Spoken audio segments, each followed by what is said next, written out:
Глава 222. От услышанного у селяня по телу пробежали мурашки, волоски на спине встали дыбом.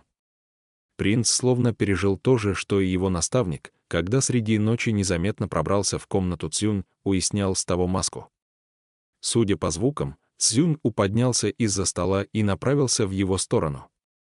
А ведь Хуачен притаился за пологом прямо возле кровати, забираясь на постель, селянь спрятал под подушкой фансинь, и теперь его ладонь сжалась на рукояти меча. Принц ждал удобного момента, но в то же время опасался, что такового не представится.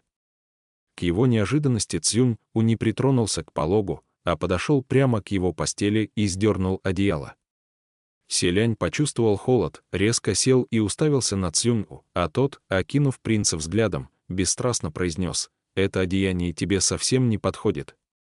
И тут селянь наконец вспомнил, что божество парчевых одежд все еще на нем. Темная тварь приняла вид белого монашеского халата, однако ее присутствие не укрылось от Цзюнь. Оглядев принца, тот вдохнул: «Никак не хочешь меня слушаться». Опять выбегал проказничать, селянь беспокойно смотрел на него, как вдруг взгляд принца переместился к столу, на котором лежала красивая подарочная коробка, открытая. А внутри виднелось несколько качанов капусты, картофелин и редисок. Так значит, повелительница дождя позвала Цзюнь под предлогом, что забыла передать ему гостинцев из своей деревни. За спиной Цзюнь отодвинулся край полога, из-за которого, не привлекая внимания, выглянул проявивший свою сущность Хуачен. Он встретился взглядом с селянем и медленно положил ладонь на рукоять серебристой сабли, висящей у него на поясе, будто размышляя, не бросится ли в бой прямо сейчас. Но селянь счел момент неудачным и, делая вид, что отказывается разговаривать с Цзюнь, покачал головой. Цзюнь задал другой вопрос: «Где ты спрятал Линвэнь?» Разумеется, принц не мог выдать Линвэнь. Увидев ее, даже не придется спрашивать, что случилось, достаточно взглянуть на неваляшку и легко догадаться, что Хуачен наверняка уже в столице бессмертных. Но в то же время селяня посетили сомнения: неужели Цзюнь правда нисколько не подозревает, что Хуачен действительно уже где-то здесь? И вдруг Цзюнь произнес: «Синьлэ, твое лицо как будто говорит мне что-то не так». И в чем же подвох?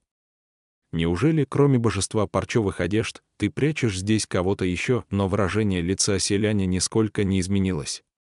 Просто Цзюнь на самом деле знал его, как свои 5 пальцев. Обменявшись молчаливым взглядом с Хуаченом за спиной Цзюнь, селянь привел эмоции в порядок и спокойно ответил: «Можете думать, что хотите, все равно никто из нас сейчас не способен выйти отсюда, а я не могу ничего сделать. Занимайтесь тем, что приносит вам радость, почтеннейший». Принц улегся обратно, накрываясь одеялом с головой. А Цзюнь развернулся и принялся неспешным шагом обходить дворец Синьлэ в поисках. Неторопливо все осмотрев, он ничего не обнаружил, затем, подумав, все же приблизился к тому самому пологу и протянул руку. Но, отдернув полог, Цзюнь не увидел перед собой ничего, кроме пустоты. Постояв так мгновение, Цзюнь опустил полог и вновь вернулся к столу. А подвешенное в воздухе сердце селяня все никак не опускалось. Под одеялом Хуачен лежал рядом с ним, их лица оказались совсем близко, прямо друг напротив друга. Сердце селяня стучало как бешеное, он весь напрягся струной, а Хуачен улыбнулся и одними губами произнес: «Ваше Высочество, не бойся». Стоило Цзюнь повернуться, и Хуачен осторожно опустил полог, а когда тот ушел, демон также осторожно и бесшумно прошмыгнул к кровати принца. Селянь одним движением затащил его на кровать и затолкал под одеяло, и только Хуачен устроился рядом с принцем, Цзюнь развернулся к ним опять. Момент был выбран подобно небесной ткани без швов, не придраться, к тому же расположение получилось столь удачным, что кроме скомканного как попало одеяла Цзюнь не увидел ничего необычного. В конце концов он обратился к принцу: «Синьлэ, довольно спать, все равно уснуть у тебя не получится.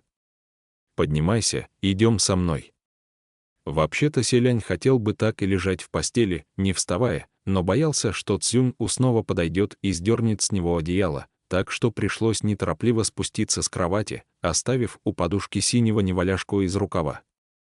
Цзюнь тем временем уже вышел из его спальных покоев, и Селянь обернулся, посмотрев на Хуачена, который тоже встал и с мрачным взглядом приблизился к нему. Принц тут же замахал руками, как бы говоря, чтобы тот ни в коем случае не раскрывал себя и что все будет в порядке. Цзюнь снаружи позвал: «В чем дело, ты не идешь? Что там такое в твоей кровати, раз ты так не хочешь ее покинуть?» Селянь вернулся к столу, взял коробку с дарами повелительницы дождя, вышел из комнаты, закрыв за собой дверь, достал из коробки редиску, откусил кусок и преспокойно заявил: «Ничего. Мне что, уже и проголодаться нельзя?» Бросив взгляд на редис в его руке, Цзюнь мягко ответил: «Если тебе нравится, у меня во дворце есть еще, как-нибудь пришлю тебе». Они прошли несколько улиц, когда издалека послышались громкие выкрики: «Ха-ха-ха-ха-ха-ха! Фэн Синь! Ах ты, псина! Мое превосходительство, князь демонов, попирает ногами твой дворец, как тебе? Как тебе такое? Выходи и побей меня! Ха-ха-ха-ха-ха-ха!» Снова это Цзюнь. Подходя ближе, принц заметил, что все золотые дворцы в округе подверглись надругательству. Со стороны Цзюня повсюду виднелись огромные и уродливые надписи: «Здесь был такой-то». А Цзюнь еще и забрался на крышу и принялся отрывать черепицу, бахвались перед запертым во дворце небожителем. Гуцзы при этом обиженно стоял рядом, все порываясь заговорить, но молчал. Сейчас Цзюнь как раз скакал по крыше дворца Наньяна, то есть Фэн Синя. Последнего занимали иные думы, и он совершенно не удостаивал Цзюня вниманием. Тогда демон, не дождавшись ответа, от скуки пошел точно так же безобразничать над дворцом Муцина. Однако и там ничего кроме закатившихся глаз не добился, потому от злости подпрыгнул, прыгал и допрыгался до дворца Цуань и Чжэня. Но и там он не успел даже рта раскрыть, как огромная кудрявая статуя пробила крышу и ударила Цзюня с такой силой, что тот свалился с дворца вниз головой.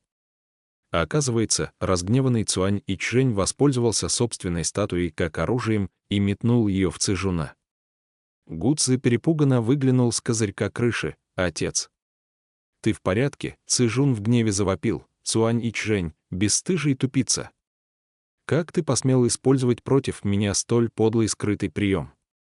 Гуцзы, подумав, так ничего и не понял, поэтому спросил: «Отец, а какой подлый прием он использовал?» Ведь Цуань и Чжэнь весьма открыто бросил в него собственную статую. Цзюнь разразился бранью: «Глупый сын!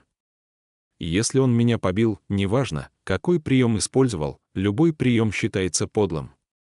Иначе разве у него получилось бы одолеть меня, твоего папашу?»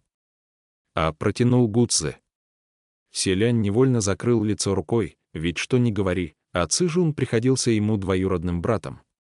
Цзюнь остановился и позвал: «Лазурный демон».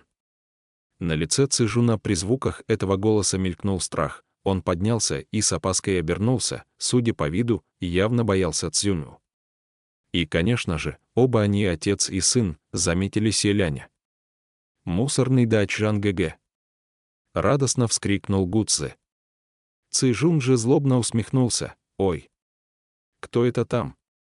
Это ведь мой царственный братец». Селянь не собирался обращать на него внимания, но тот опять взялся безобразничать, подскочил к принцу и, вышагивая вокруг него, с насмешкой заговорил: «Ты ведь раньше так задирал нос, опираясь сразу на 2 горы. Ни во что меня не ставил, почему же теперь, словно бездомная псина, струсил?» Селянь с удивлением подумал: 2 горы. Но тут же понял, одной горой Цзюнь назвал Хуачена, другой наверняка Цзюню. Бросив взгляд на последнего, принц невольно ощутил смесь различных чувств и вдруг вспомнил, как когда-то давно спрашивал Хуачена, что демон думает о Цзюню. И тогда Хуачен ответил, что Цзюнь наверняка ненавидит принца. Цзюнь не замолкал: «Хе-хе-хе, раньше ты полагался на паршивого пса Хуачена, который подпирал тебя сзади, всячески нападал на меня из-под-тишка и норовил воткнуть нож в спину, а ведь я еще с тобой не поквитался, зато кое-кто другой сделал это за меня. Вот уж поистине небеса милостивы и справедливы». Цзюнь спокойно произнес: «Лазурный демон, перестань докучать Синьлэ ненужными разговорами. Можешь выпустить своих подопечных». Цзюнь, конечно, за спиной всячески поливал Цзюню грязью, но, оказавшись перед ним, понуро поджал хвост. И хотя на лице его было написано нежелание повиноваться, без лишних слов Цзэжун запрыгнул на крышу, схватил Гуцзы и был таков. «Идем», — сказал Цзюнь-У Селяню. Глядя в направление, в котором вел его Цзюнь-У, принц задумался: эта улица ведет. Подопечные Цзэжуна. Неужели спустя некоторое время они завернули за угол, и перед принцем действительно предстал великолепный дворец бога войны? Дворец Мингуана, оттуда уже доносились неразборчивые крики и гневный рев. Селянь от волнения позабыл, что должен следовать за Цзюнь-У, и выбежал вперед. Во дворце царил полный кавардак. Пэймин стоял с синим от недостатка воздуха лицом, потому что Сюань-Цзи, подобно мертвой змее, крепко обвелась вокруг него кольцами, словно изо всех сил пыталась завязаться узлом. Длинные волосы демоницы распустились, лицо сделалось свирепым, даже зубы налились кровью, а она злобно таращила глаза и как будто целилась в шею Пэймина, желая покусать и разорвать его, но ее саму за шею крепко держала Бань Юэ. С другой стороны в горло Пэймину нацелился обломок меча, который вот-вот готов был вонзиться в плоть бога войны, но за рукоять меч крепко держал Пэйсу, поэтому клинок не достигал цели. За спинами Бань Юэ и Пэйсу махал кулаками Кэмо, и если бы не посиневший Пэймин, который из последних сил пытался его удержать, Кэмо своими огромными, словно железные молоты, ручищами давно раздавил бы Бань Юэ и Пэйсу в лепешку. Сюань-Цзи и Жун-Гуан, наперегонки стараясь первыми задушить или заколоть Пэймина, успевали при этом переругиваться друг с другом. «Проваливай прочь!» — визжала Сюань-Цзи. «Собачья жизнь Пэймина принадлежит мне и только мне». Жун-Гуан, вселившийся в меч Мингуан, бранился в ответ: «Сама проваливай». Слишком много о себе возомнила. Женщин, которых Пэймин оставил, если не 1000, то 800 уж точно наберется, считаешь себя первой в очереди.